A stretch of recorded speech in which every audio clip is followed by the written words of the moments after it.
Hello everyone. Welcome to another planning session for the upcoming Eventide campaign. How is everyone doing here this fine evening? I am Jason Bowman. I'm the director of game design at Paizo and the creator of the Eventide setting. And in today's patron-only stream, we're going to talk about the setup for the first adventure, the first session of the first adventure in the world of Eventide. Now, I guess that's not technically true. There have been a few other adventures that I've done in the past, some playtesty kind of stuff.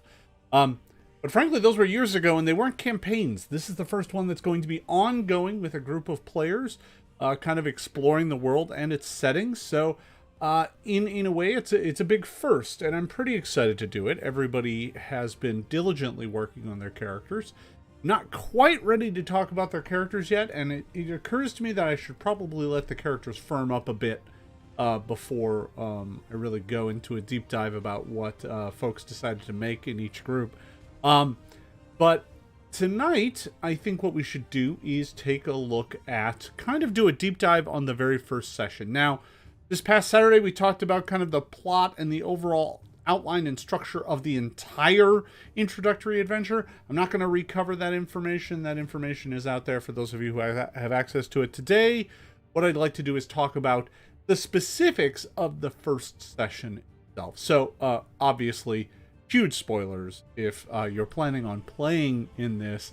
Now would be about the point in time where you want to turn it off. Okay, so what we're going to do here today is I'd like to take you and walk you through my process for designing an adventure, kind of some of what my goals are for a first adventure, and talk about some of the specifics, some of the specific decisions that were made for this adventure itself.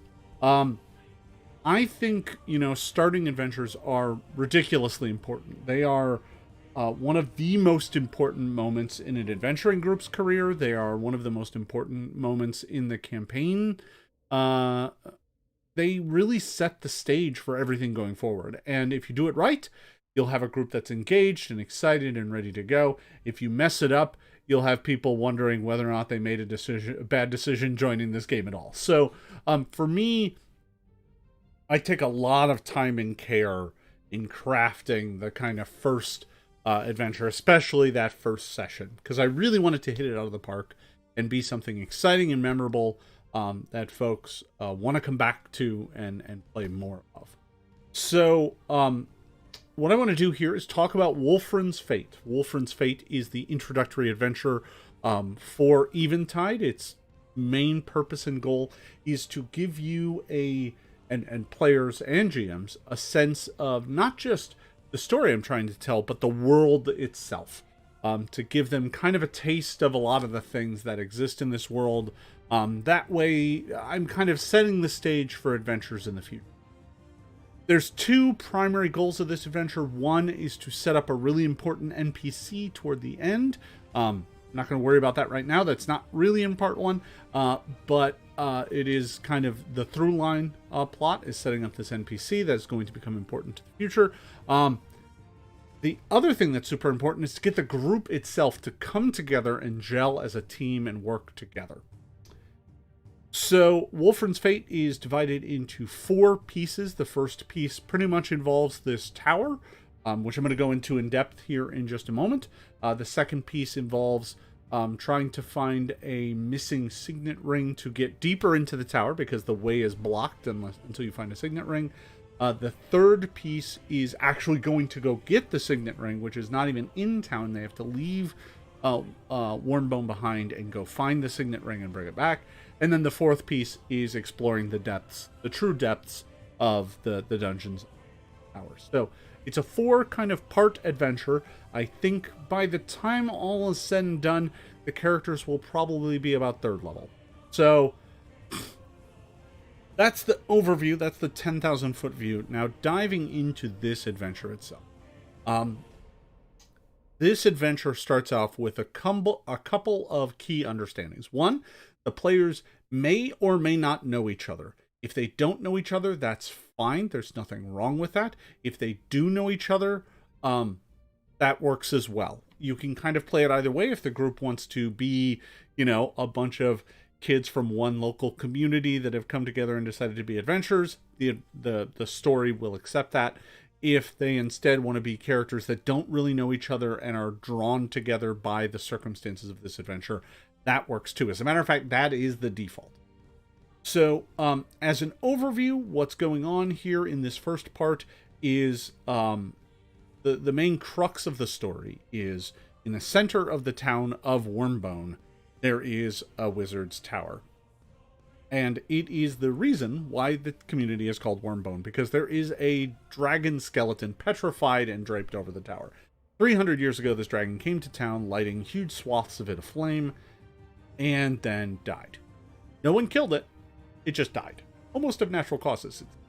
But its skeleton is draped over this tower that it was trying to tear apart, and it petrified, making it impossible for anyone to go inside the tower. So there's been this 300-year mystery that is at the center of the town's name, and frankly, the town council for a while thought about possibly burrowing through the tower to try and get inside to see if Wolfrin was still in there, but no one knew kind of what magics he might still have, and they thought ultimately best to just leave it be.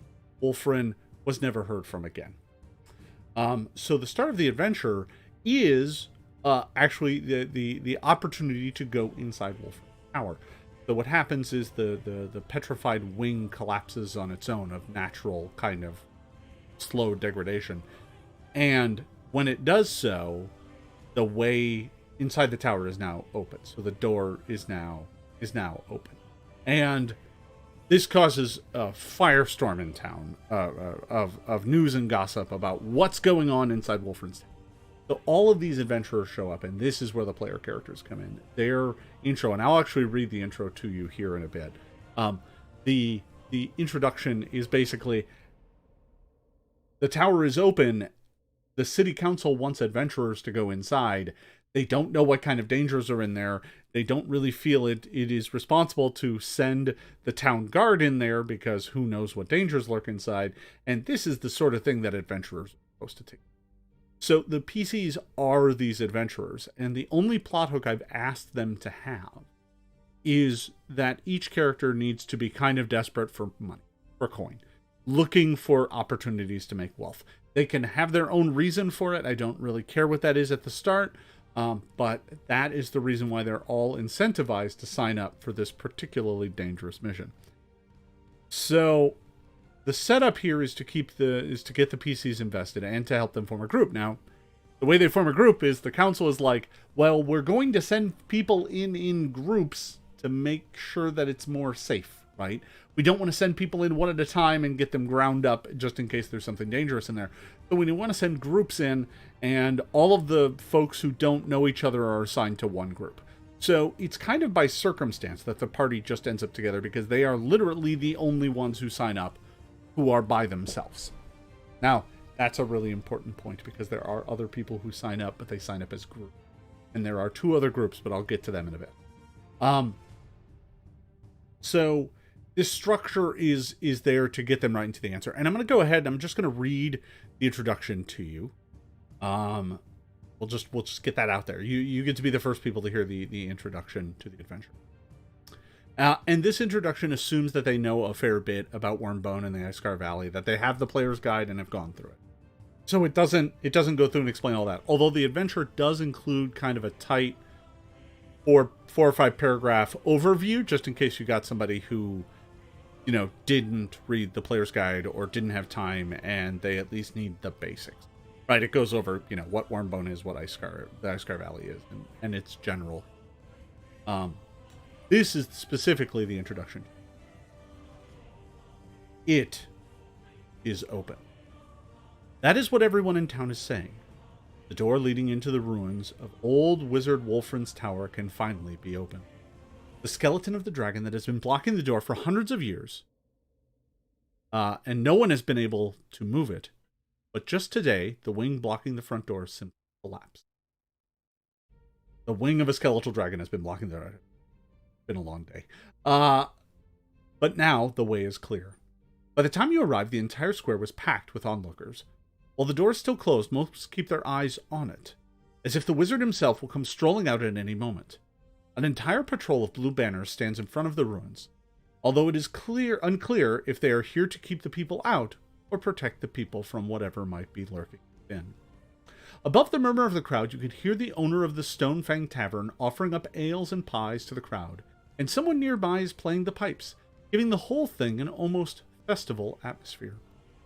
As the crowd parts as Delmira Alvain, member of the Council of Three, makes her way up to the tower bearing a proclamation. A hush falls over the crowd as she steps up to the ruins and begins to speak. Assembled folk of Wormbone, today is a momentous day.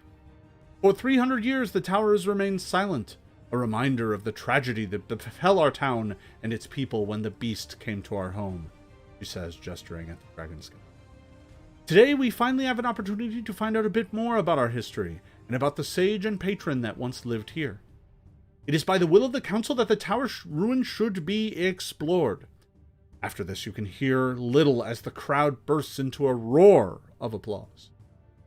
After a moment, Alvain holds up her hands to quiet the lot of you. However, she continues, we recognize that this could be incredibly dangerous. The tower is far from stable, and none know what dangers Wolfrin might have left behind. His magic might have outlived him, waiting inside to claim the lives of those foolish enough to trespass. We are asking for volunteers to enter the tower and see what might be discovered. The council will pay for any relics discovered from this piece of our history. Those wishing to go inside can sign up here. And with that, she nods at the captain of the Blue Banners, who nails the proclamation to the wooden signboard at the front of the tower, with plenty of space for folk to sign up. We will open the tower tomorrow at noon, and will determine randomly which group gets to enter first. Good luck to all of you, and make sure to get some rest. You will surely need it. With that, the council departs, but not before there is a small rush to the proclamation, with folks eager to sign up. Far greater are the number of people who just want to watch, eager to see who would sign up for such a dangerous task. So, the setup for this is the PCs end up, through circumstance, thrust together to go into. At this point in time, the next step is to allow them to introduce themselves to their character, to each other. The owner of the Stone Fang Tavern invites all of them back to the tavern for a free ale for anyone signing up. And this gives the PCs a chance to introduce them. But it's meant to be a very brief kind of vignette. We then fast forward to the next morning when the tower itself opens. So, the entire point here is that this intro bit is designed to take like 20 minutes tops. A bit of a speech, you're chatting with the players about how they want to approach the signboard and sign up, and then it transitions directly into them kind of introducing themselves at the Stone Fang Tavern if they choose. But if not, they can always introduce themselves to each other the next week. So, it's also at this point in time that the other two groups sign up as well. And these two groups are really interesting. Now, one of them is a group that I've used in multiple adventures throughout my personal history, and I'm going to use them here as well, and that is the Thunder Company. Now, some of you may know this from the name of the mercenaries played by the Glass Cannon folks. But the Thunder Company is something I've been using actually for, like, going on a decade now. Or maybe 2. Maybe 3. It's been a while. The Thunder Company is my stand-in for the local mercenary company. So, the Thunder Company is one of the mercenary groups, and they are fit and well-equipped and well-trained, and are, frankly, sneering and not evil, but they're definitely mercenaries, and they are not here to play nice. They are here to win. The other group is a ridiculous group of heroes called Grablin's Lot. And Grablin's Lot is a bunch of, like, newly minted adventurers wearing their bright, shiny armor that hasn't been damaged. Some of it, so they're either wearing hand-me-down stuff or they're wearing stuff they just bought. And they're not ready for the challenge. They may not even have player character levels. They're not ready. But they're signing up. This is going to be their big chance. So what you've got is you've got the player characters, you've got a serious threat, and you've got kind of comic relief. They're not entirely meant to be that, but they're the sad sacks. They're the ones who are, like, going to be in over their head. So,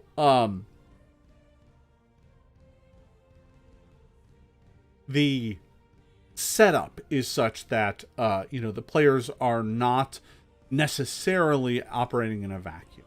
Now, that gets to kind of how the first part of this is actually designed.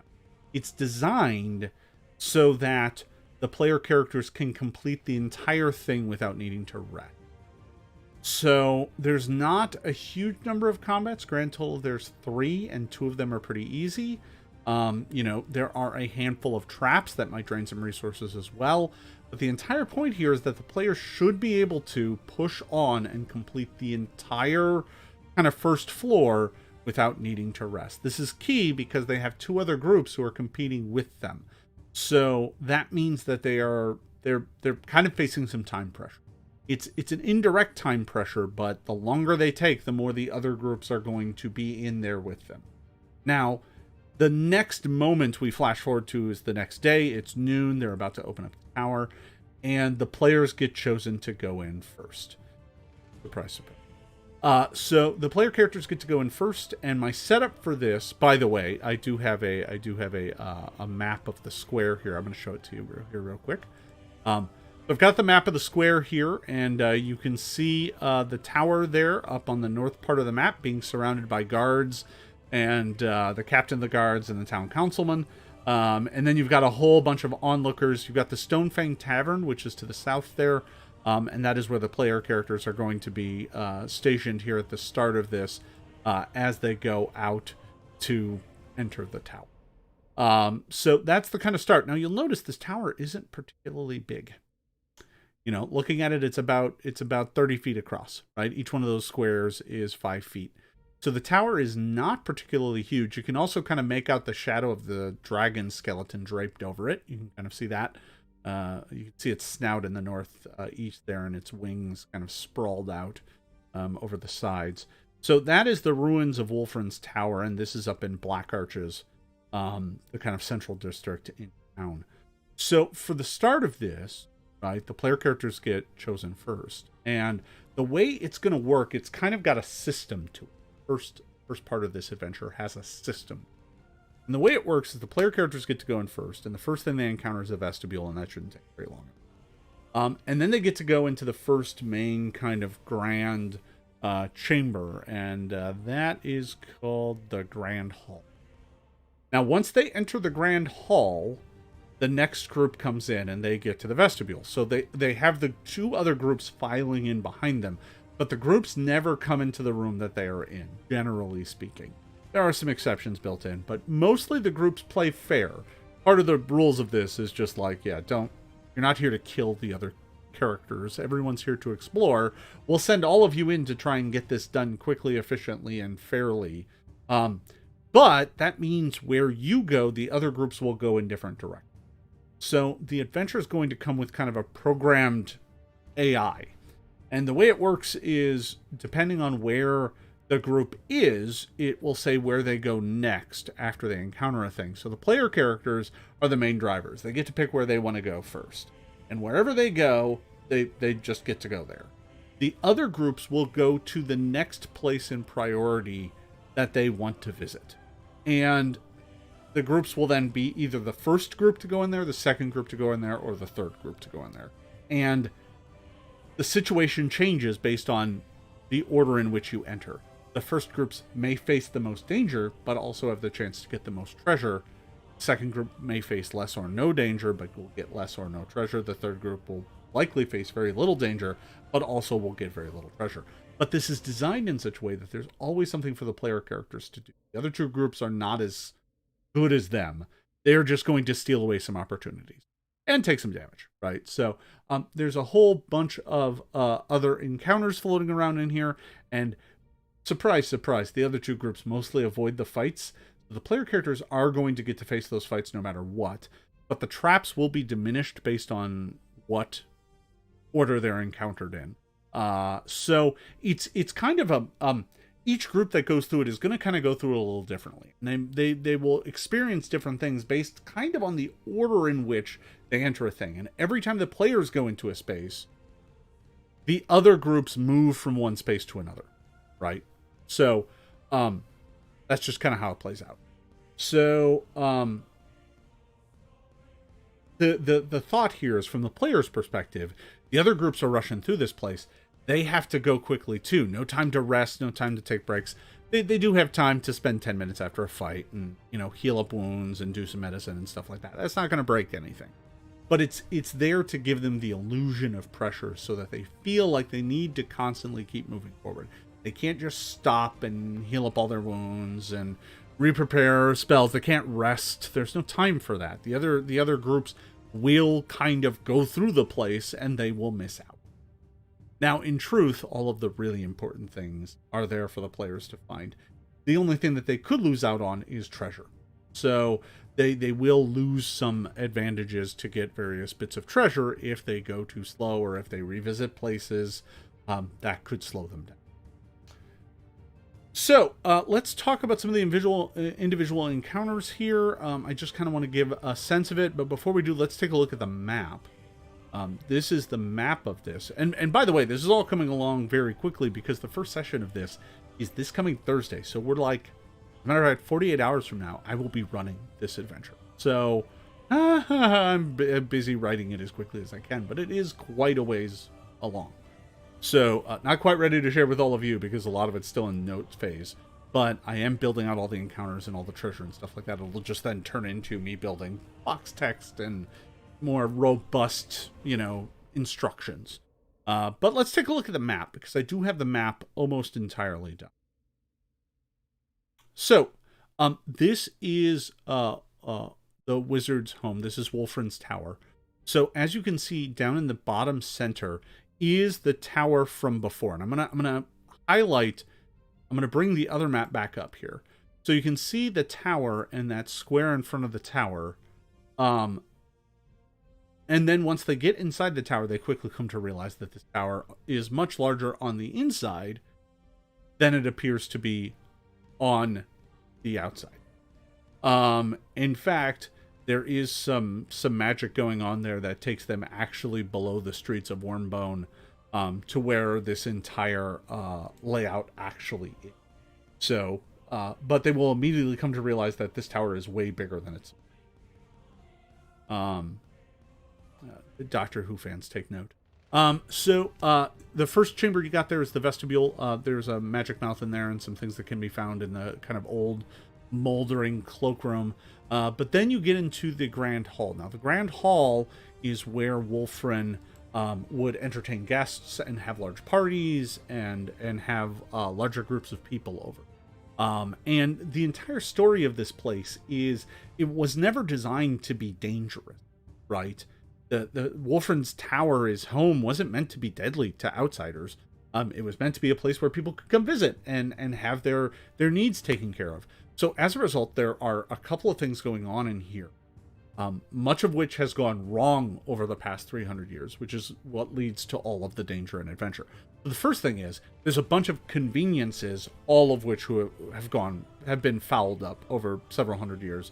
And a lot of this has to do with the fact that magic itself is kind of failing, and some of these things have kind of run. So in that first chamber, there is some cleaning, some animated brooms, and an animated coat hanger that, one of those coat stands that attacks the party. So they are trying to clean up the place, and the player characters are dirty, so they come and attack the party. Now, that's going to be what happens in this chamber. There are other things that happen in other chambers, but there is an overarching story here of the Major Domo. So Wolfrin created kind of he had a spirit bound to his tower, and the Major Domo is kind of like his primary servant, his butler. But in 300 years, the Major Domo's kind of lost it. He's not doing too well. And the Major Domo is behind a lot of the mischief that's going on here. And in fact, helping the Major Domo and kind of solving the Major Domo's problems is what gets the Major Domo to calm down and allows the player characters to actually at this dungeon. So, but in each chamber, there's other weird things going on. So in this first one in the Grand Hall here, and that is the big chamber in the center, they get attacked by brooms and a coat hanger. There's lots of things for them to find in here, like old smoking pipe. There's a ancient decanter. There's a piece of dragon scale that's fallen down one of the chimneys. And there are like some ancient like flyers and handbills from before the dragon attack that have been sitting here for 300 years that wouldn't be valuable otherwise, but because they're so old and they talk about performances that happened like 300 years ago, that the Historical Society will pay for them. So some of the things aren't immediately obviously valuable, but if you view them with like a historical eye, they're valuable. There's that. And then, so I'm going to go clockwise around the tower here. The next chamber, the one in the southwest there, the big, tall, long one with the large table in the middle, that is the main dining room.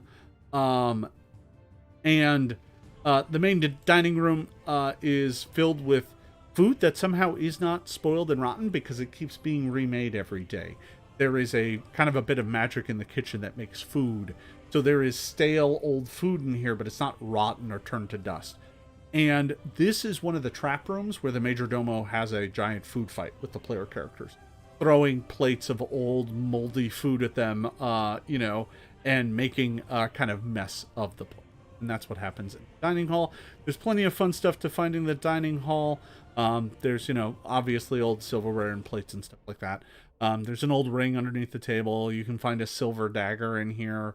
There's also a tapestry of the wall on the wall that is old for even Wolfran's time because it is from Ilsanvenir. There's an old tapestry in this room hanging on the wall that shows an elven lineage. That may prove interesting later, but right now is just an interesting historical kind of art. Continuing onward, you get up to the kitchen. Now the kitchen is the larger kind of two-part chamber up in the north west. That chamber also contains the secret door. The secret door leads down to it contains the service stair that gets down to the vault, and that is ultimately the key to the entire adventure, is finding that secret door and the key to open it, which only the Major Domo has. So you have to get the Major Domo on your side, and that requires you to do. But the kitchen has, as I said, an animated stove that makes food. And suffice to say, the animated stove gets angry at you and attacks you.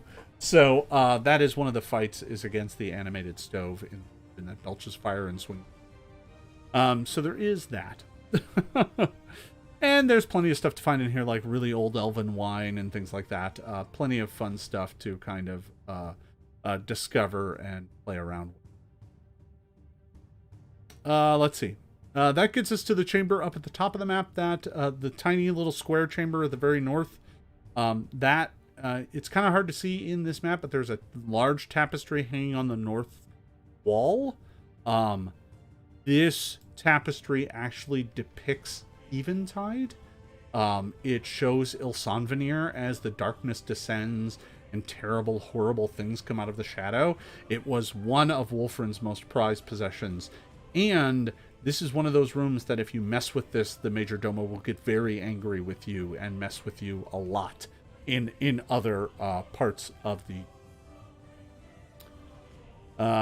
So there's that. And then we get to the northeast, and that is the small study. There are a bunch of crumbling books in here. This is where Wolfram would have brought guests to have small private meetings. It is a study. There are a bunch of, let's see, there's obviously a whole bunch of books in here.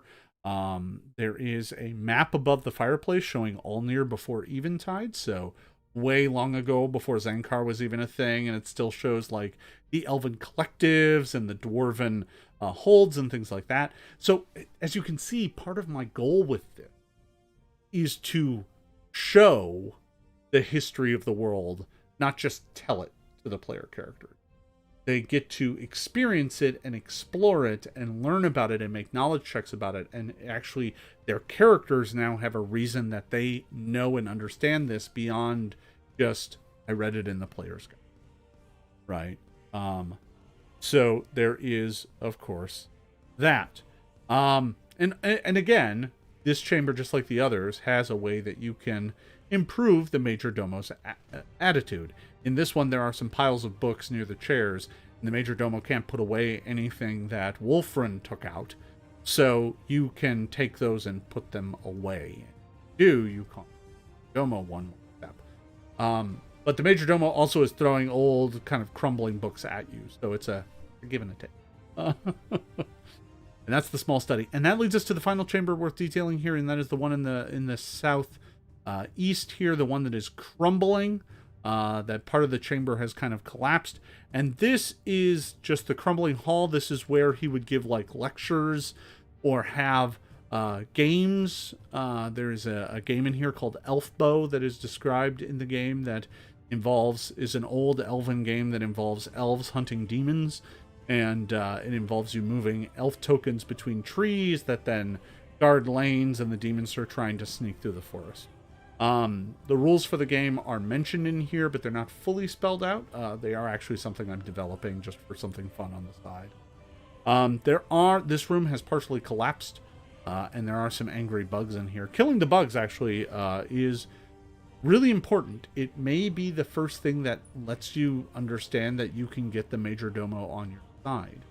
Killing the bugs is something you kind of have to do because the bugs come out and attack you. There's some. I think I'm going with centipede. Need to double check.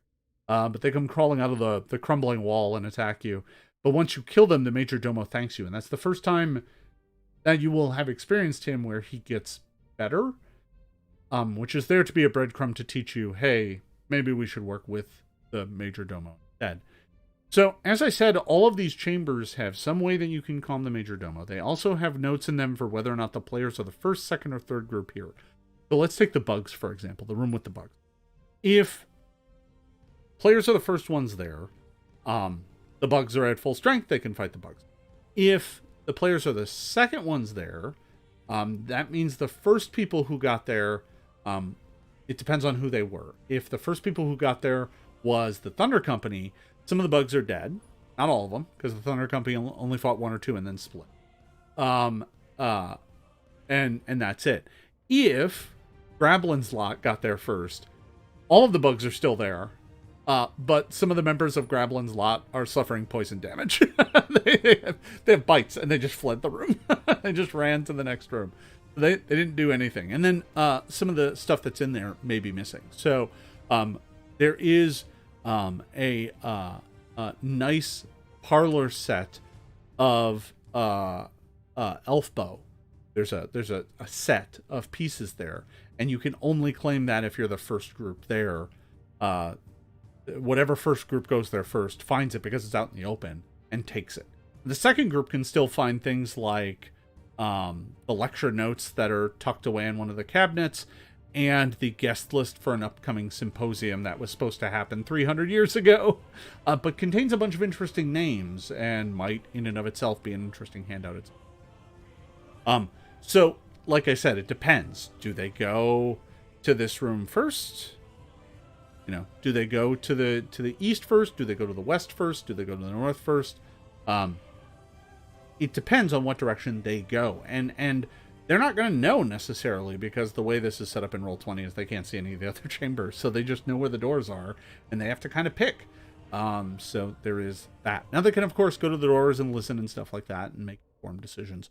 But there isn't otherwise. It's not like Wolfrin put up signs. It's his own tower. He doesn't need to do that. So none of that exists. So that kind of brings it all together. Now, so the entire point of this is to explore it, right? But there is a stage 2 of this, which is getting to the floor below. Now, you'll notice I haven't mapped that. I haven't detailed it yet, because it is definitely not the first session of play. I think it is probably the second session of play. The players may even rest before going down there, secure in the knowledge that they're the only ones who can get down there, because the only way to get to the second floor is to befriend the Major Domo, and then he will give you, will give you the key and show you where the door is. That's the only way to get down. Now, there used to be a lift, kind of a magical floor that moved up and down to get between the floors, and that is actually the chamber in the north, in the middle of the north there. That chamber rises and falls. but it's long since stopped working. So there's no easy way to go up and down anymore. You now need to use the kind of service stairway that was built to allow you to access the floor below. Now, once you get down to the floor below, and that staircase, by the way, also goes up into the ruins of the tower itself, which you can go up and explore the actual top floor, ground floor of the tower, which is just entirely ruined. It's collapsed stone and timber and stuff. But most importantly, there's no body there. You do not find the bones of Wolfrin up there. He's nowhere to be found. So my thought on this is they're going to be exploring that first level. That will take them their entire first day. It is my intent for that to happen. And if they bail beforehand, they can. Now, as I mentioned, the other groups will loot the place. They will finish exploring the place, but there are things that they will never find. The other groups will never befriend the Major Domo. They will never do those things. And they will never fully deal with any of the fights or traps, right? So the two traps are the food fight and the floating book fight. Those aren't really fights. They're more like traps. They're more like haunt. Those deal less damage if you're not the first one there, but they never truly go away. All three groups will experience them. And by the time everyone's explored all three rooms, all 7 of the chambers, the other 2 groups leave. They're done. They've explored the place. They did what they were there to do. They got a pile of riches and loot, and they are on their way out. The loot is actually balanced for all 3 groups to get a fair amount of loot to make sure that kind of no matter where the players go, they don't fall behind on their expected loot for first level, but they do feel like they missed out, right? Because the other groups did get some stuff.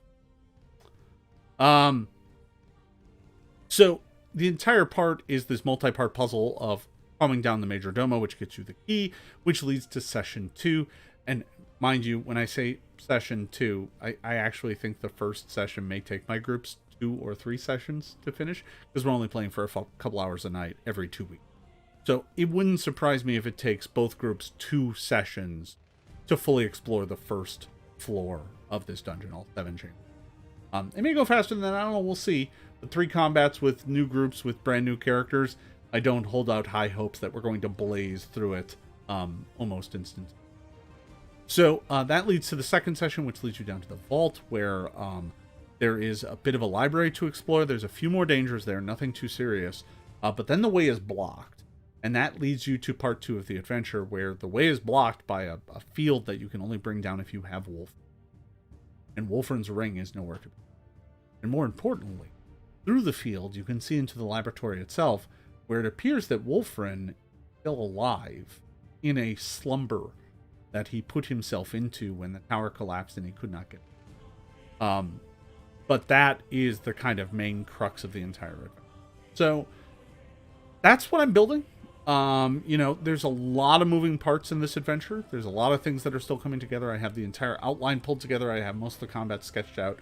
I'm in the process of adding meat to all of the descriptions and kind of turning them into full-blown descriptions.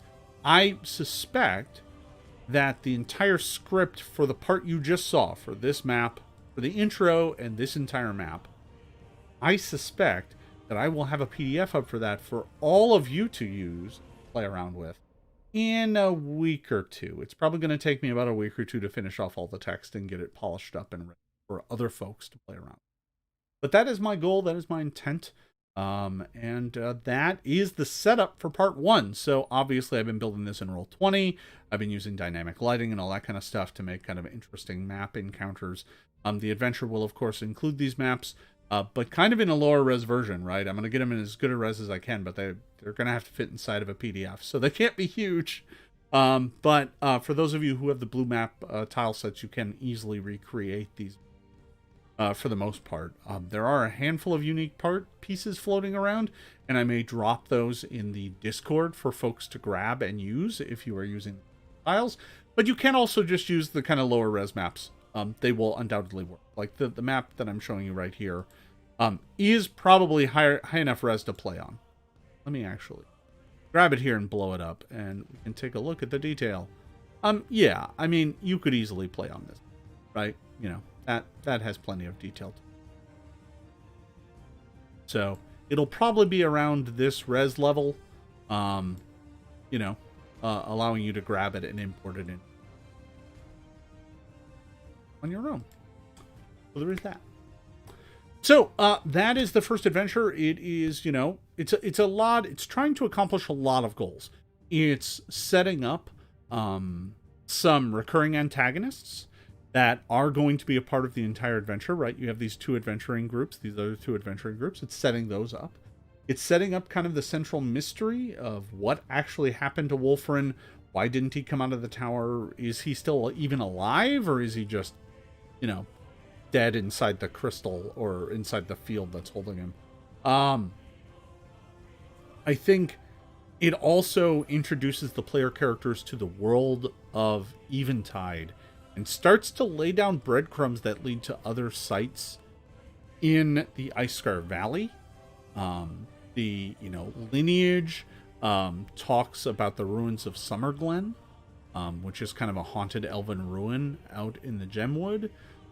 Later on, there is a link back to Rhyme Shield in one of the pieces. So there's plenty of pieces floating around in here that talk about the various bits of history in the Icescar Valley, some of which may become plot hooks in later adventures. Right, this first one is pretty much just dealing with Wolfrin's Tower. It does give you a bit of a tour of the realm, right? You leave Wormbone for a while and travel to Red Thistle and come back. That's part 3. So there are a lot of things going on here, but the entire point is to just give you a taste of a lot of stuff. Introduce this kind of weird magic is not working the way it used to. Even 300 years ago, Wolfrin was able to do pretty wondrous things, and he wasn't that powerful of a wizard. But now, 300 years later, those sorts of things, they're breaking down. They're not working the right way. And, what is exactly happening with that? There's no clear... And, hopefully at the end, you can even possibly free Wolfrin, and you can ask him yourself, because he is the kind of crux of this. Is freeing Wolfrin from his 300-year slumber and learning a bit about the past and learning about why he was so fascinated with the degradation of magic, which you quickly come to learn was a passion of his. It's trying to do a lot, but I think that's really important for a first adventure, to kind of set the bar high, to kind of put out a lot of feelers, to put out a lot of kind of breadcrumbs, and drop a lot of details that come back around later, right? The two other adventuring groups, they're meant to be foils throughout this first adventure. But depending on how things go, they may come back in later adventures as well and be other rival adventuring groups. But, it goes even beyond that. There may even be some slightly more sinister hints toward the end about other forces that aren't really very interested in Wolfrin waking up or continuing his research. So... there's some interesting things going on. We'll see as we go through the parts and sessions here. One of the things you'll quickly come to realize that as part of my adventure planning, I start out pretty detailed, but I leave the later parts more like a roadmap, and they don't get nearly the same level of detail until I'm about to run them. And that is when I finally start putting the final pieces in place and developing things. So I start off with kind of a skeletal roadmap of what the shape of the adventure is. Even its diversions and its multi-part pieces, right? Because part 2 of this adventure is kind of in the player's hands. They get to explore the town and go to different places. And as a result, they could kind of go anywhere and do anything. So that is more of an open-ended part, but then it zooms back in when they have to travel to Red Thistle. And then the 4th and final piece is obviously back in the dungeons. So, you got dungeon exploration, wilderness exploration, you've got city adventuring, you've got intrigue, you've got rivals, you've got plenty of characters to play around with, plenty of NPCs to kind of introduce to your player character. But it's done in such a way that it's meant to be kind of limited. If you start out in the dungeon, they only get to meet the groups, and even then they only get introduced to one of the council members, they get introduced to a shopkeep, odds and ends. Then you get to part 2 where it's like go explore the town, meet town characters. There's plenty of those that you can go meet, but it's kind of at your own pace. You're not being forced to go there. It's just go explore what you want to go explore. And then, you know, part 3, we even go beyond that. We go to Red Thistle and things. So, you know, that's what I got cooking here for part 1 of this. I'm excited for it. I'm excited to give it to all of you so that you can play it as well, right? You might want to give me a bit and get a couple pieces out before you start. That way you've got a bit more of a runway than I have. I'm going at a very slow, measured pace. And if you're going to be close to my pace, by all means, start right away. But if you have a group that voraciously goes through content, you're probably going to want to give me some time, because it takes me longer to create this stuff than it does for most of it. So we got a couple minutes left here. If anyone has any questions, I'd be happy to answer them. What if, one of the questions that I got in here already is, what happens if the player characters murder Hobo, the other adventuring party? So, one of the things that happens in the very beginning is when the players agree to go into the tower, they agree with the city council that they have to abide by a couple precepts, especially in this first part. And that the first part is, you're not there to kill the other adventurers. You're all there to explore the thing. So no fighting amongst you. That is part of the initial rules of the engagement. But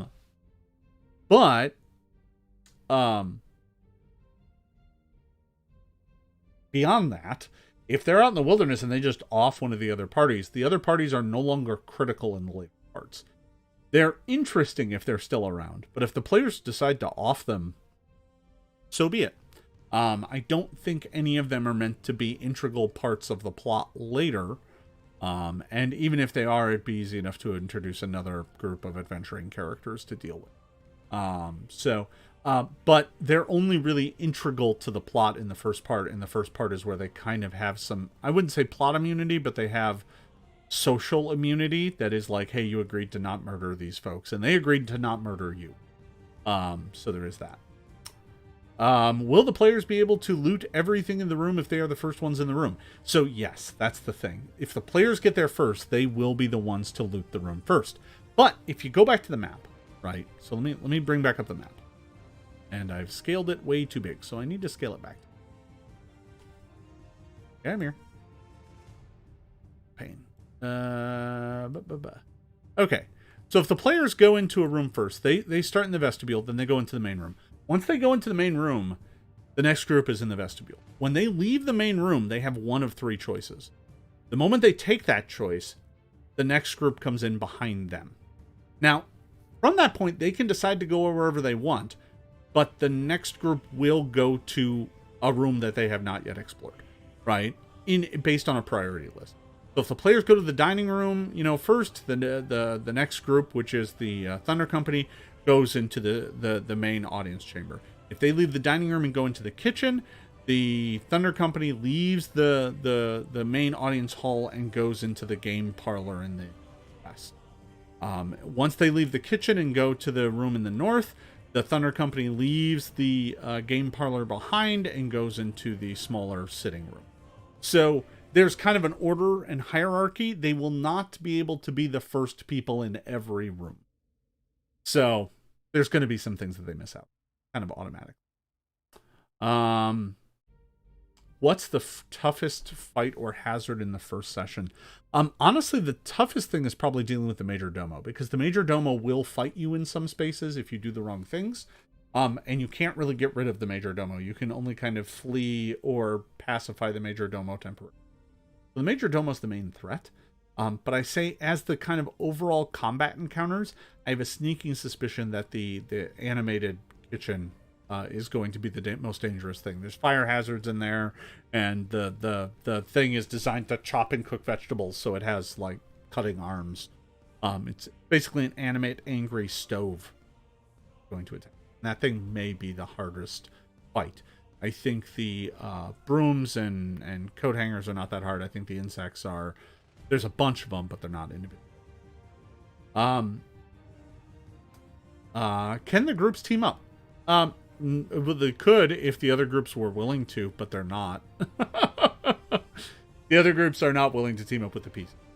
So no real worries there. Another question is, will the PCs have to inform the town leaders about the downstairs, or is that something they can keep a secret between themselves and the Major Domo? They can at first. So they can keep it a secret to themselves at first, but they cannot keep it a secret forever. Once they leave to go find the signet ring, the town learns about the lower level, one way or the other. Because the Major Domo at that point in time is back to his helpful self, and eventually the town will send people in there to talk, and they will discover the Major Domo and realize that, there is a downstairs. When will they level up? I don't think they will level up until part 2 would be my guess right now. There is probably not quite enough encounters in part 1. They'll be close, but I think they will need to get through part 2 before then. And there's some other things that happen in part 2 as well. That part is still a little less formed. They've got a bunch of city exploration to do, but this is also where some other unsavory elements come in. I'm thinking that they may get ambushed by some rogues who are looking to waylay the adventurers who have a bunch of newfound loot. They assume that whoever went in the tower is filled with riches, so they may go and attack them. It may even be that the Thunder Company put some thugs up to it to go and. So there is that. Yeah. So I think that they will probably level up early in part 2, and then they will probably not level up again until close to the end. But that will be the point level 3, I think, by the very end of this entire. So, folks, that's what I got here today. That is the start of Wolfran's Fate. That is part 1, session 1. Session 2 will be the downstairs stuff, and then we'll go to part 2, session 1, part 2, session 2. So there's plenty of stuff for us to explore here. Folks, I am excited to be sharing more of this with you. That is why I haven't been pushing up more content lately. Although, if you haven't seen it yet, the Penumbrist is up. So there's tons up there to read right now. It's something in the neighborhood of 40,000 words worth of content are up on MinotaurGames.com right now for you to look at. So there's plenty there. I'm going to be dropping these adventures to you soon. I just need to finish writing them and, frankly, running them. So that's going to be happening here this Thursday, and then session 2 is next Wednesday. So pretty exciting. Tune back in here next week, Tuesday next week, where I will recap what happened in the first session. I'm excited to talk about it. We're gonna have a blast. We're gonna chat about it.